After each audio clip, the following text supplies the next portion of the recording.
La belle place de la Pousterle fait référence à une porte secondaire dans les remparts qui, avec le temps, a pris de plus en plus d'importance.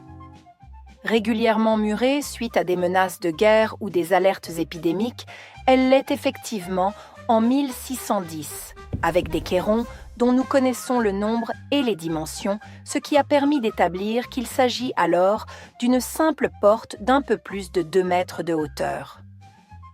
C'est donc bien une poterne, comme on trouve à Avignon dans les remparts, un exutoire dédié aux piétons, désireux de rejoindre les bords du Rhône de ce côté-ci de la ville. C'est sans doute là un des passages les plus fréquentés par les femmes portant le linge pour l'aller laver dans le fleuve. C'est par là aussi que les voyageurs arrivant par les eaux peuvent entrer dans la ville. Dès le XVIIe siècle, on remarque que pour accéder à la porte, par l'intérieur ou l'extérieur des remparts, il faut emprunter une rampe, car elle est surélevée. Ce dispositif d'accès nous fait comprendre le rôle défensif joué par les remparts contre les inondations du Rhône. Mais ne nous y trompons pas, la ville est régulièrement inondée lors des grandes crues, l'eau s'infiltrant en ville par les conduits souterrains d'évacuation des eaux de pluie.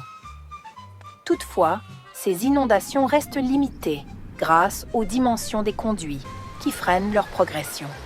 Ainsi, les crues les plus soudaines provoquaient parfois peu de dégâts dans la ville. À l'extérieur, à la place de l'esplanade de la Pousterle, aménagée en promenade au milieu du XVIIIe siècle, s'observe au XVIIe siècle une brottière, c'est-à-dire un bois composé d'essences spécifiques des bords des rivières. On y trouve alors des saules, des aulnes, des peupliers blancs. Le long des remparts, dans les fossés mêmes qui longent les murailles pour en doubler le rôle défensif, des jardins potagers sont entretenus qui disparaîtront lors de la création de la place. Ces espaces de petite culture n'apparaissent pas sur ce document, car son objet est différent.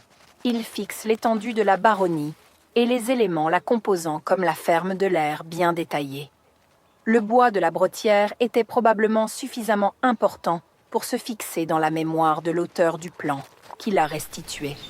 Cette brottière appartient à la communauté d'habitants qui l'a probablement plantée. Celle-ci y fait procéder régulièrement à des coupes de bois afin de régénérer l'ensemble qui a pour vocation de fixer la rive pour la défendre des assauts répétés et intempestifs du Rhône. Le bois permet aussi de dégager des revenus pour la municipalité.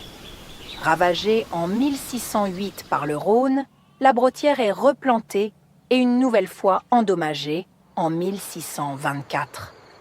Elle disparaît au XVIIIe siècle, quand est créé un glacis pour protéger la ville et les marchandises entassées là en attente de leur expédition par le Rhône. Bien sûr, il s'agit presque exclusivement de tonneaux de vin. L'accroissement de ce trafic impose au XVIIIe siècle plusieurs agrandissements de la Pousterle, afin que les charrettes puissent atteindre le port après avoir traversé la ville depuis la Porte Neuve. Il est même projeté de la déplacer vers l'est et de la rapprocher de la porte du Clédy, rendue inutile par le retour du Rhône entre le château et la ville.